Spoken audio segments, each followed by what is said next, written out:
Jags on Sunday. Game went on. Smart of the long snapper there, too, to call it out.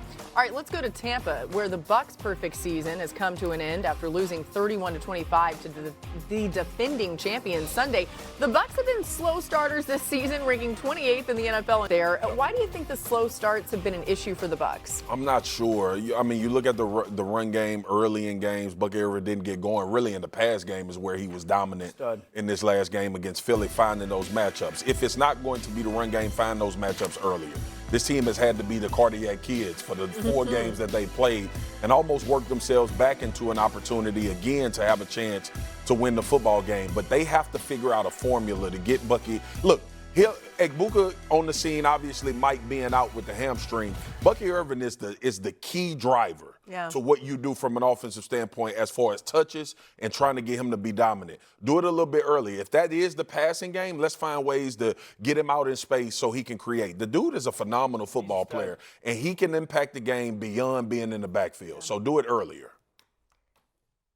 Yeah, they can't run the ball the way they did last year. They were 5th in rushing success rate last year, 23rd this year. And watching back some of those field runs, it's the offensive line. This is, to me, is where the injuries are showing up, right? Luke Goedeke, their right tackle, I hope I said his name right, has been out.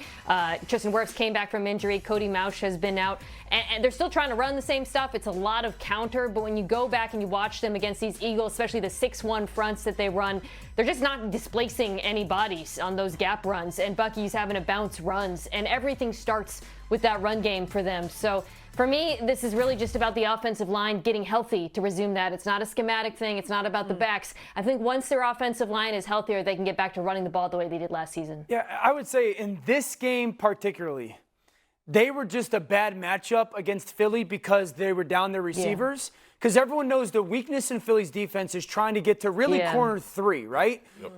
But that means you got to play in like 11 personnel, and you got to have those 3 wide receivers on the field.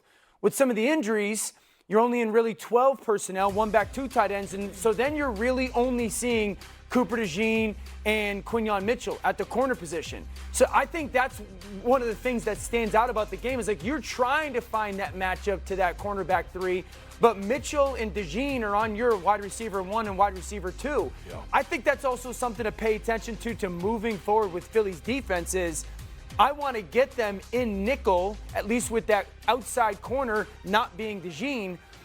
But I also don't want to live in 11 personnel versus their defense. I think that's kind of if they had their full house of wide receivers, I think they would have had the more matchup success. They exploited a little bit. Yeah, they just didn't match up because of the injuries well against those 2 corners. I think you can make the case that those 2 corners, at least from an offensive perspective, I think they're playing as good as any corners in the NFL, both of them. Yeah, they're stacked, the Eagles. They can cover, man. To your point, the Rams were the only one that could exploit it. Yeah. They found that Devontae matchup, and they... We're 4 games into the NFL season, so let's do some quarter poll superlatives. Dominique, are the Steelers the best team in the AFC North? I mean, I think you have to say yes right now, given what's happened, and that's a sad state of affairs for the AFC North. Like, I don't mean any disrespect for the Steelers, but it seems like the rest of the teams have kind of taken themselves out of it. I think we all expect the Ravens to bounce back, but what they've shown so far, and with Lamar uncertain about his injury, I think the Steelers are the best team right now in the AFC North, and their defense seems to be coming back. It's a bad division. The NFC West might be a very good division. Graz, are the Rams the best team in it? I say yes, but I think it's pretty close. I think Seattle is going to be a factor here before it's all over. I give the edge to the Rams because of their experience, because but I think it's going to be a close race.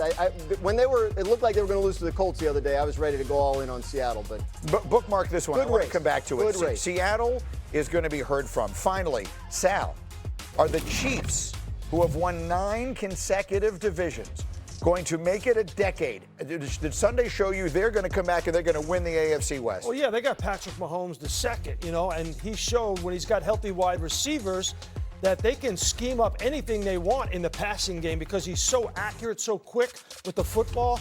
I think they're going to win the division. If he's got healthy wide receivers, they'll win the division. No team had a better weekend than they did. They looked healthy. They beat their arch rival. The Chargers lost a game that you would have penciled in a W next to.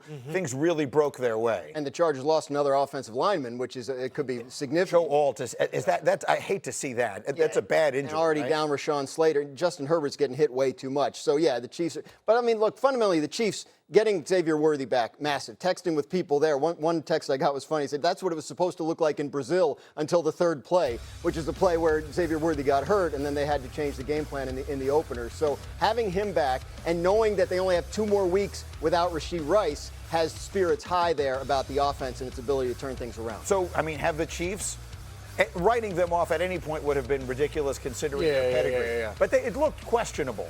Are they suddenly right back? Are we suddenly right back? Yeah, they're good here now. They're good. I'm not going to say they're good here now, but yes, they are back in that conversation. And I think the biggest thing what Gross said is that this version of the Chiefs offense that we watched on Sunday was extremely better, and it was the one we expected, but it's not even the final version of this Chiefs offense. Where Rashee Rice comes back, you now have that down-the-field threat and a guy like Xavier Worthy, and then you also have the guy to work underneath, what we saw Rashee Rice do a ton of last year before he got injured. So when I looked at this offense on Sunday, Isaiah Pacheco was more involved. Kareem Hunt was more involved. I think those were big things outside of just Xavier Worthy on a deep pass or an end around. But now he spreads out that offense and allows other people to eat as well. And Steve Spagnuolo in the defense was already there. He was carrying the team while they were getting it right, getting healthy offensively.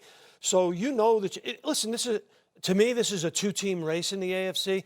Are the Bills going to go to Kansas City for the AFC Championship game, or is Kansas City going to Buffalo for the AFC Championship game? That's what this comes down to. The next 2 weeks will probably decide that. Playing without Rashee Rice, the Chiefs have at Jacksonville next Monday night, which suddenly becomes a lot more interesting game than we might have thought. And then they get the Lions, and what could be a Super Bowl preview. That's before they get Rashee Rice back. Yeah, when they get Rice back, we'll see how good this offense can be. The problem last year was protection. They did a much better job of that this weekend. And the reason why Worthy matters is I hate to sound like a broken record, but it's explosive plays. They hand them the ball, explosive plays. They throw them deep shots, explosive plays. That loosens up everything and makes your job a lot easier. You don't have to coach every single snap. You don't have to make every perfect decision if you're Patrick Mahomes. You don't have to try to run people over anymore. You don't have to look grumpy on the sideline. Throw a deep ball to the man who runs 4-2. He was smiling. He had tongue out. That's the Patrick Mahomes we want to see on Sunday. Seen him forever. To look like. Yeah. Rex Ryan said there's a simple mathematical formula that he got from Bill Parcells that holds up to this day.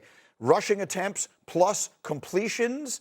You look at that number, however many passes you complete plus your rushing attempts. If you do more of that than your opponent does, you win. It's that simple. They weren't running the ball at all. Suddenly they did. Now, the Ravens' defense may have a lot to do with that, but we'll see. Right now, everything looks up to date in Kansas City. That one was just for you. Okay, on we go. Major League Baseball.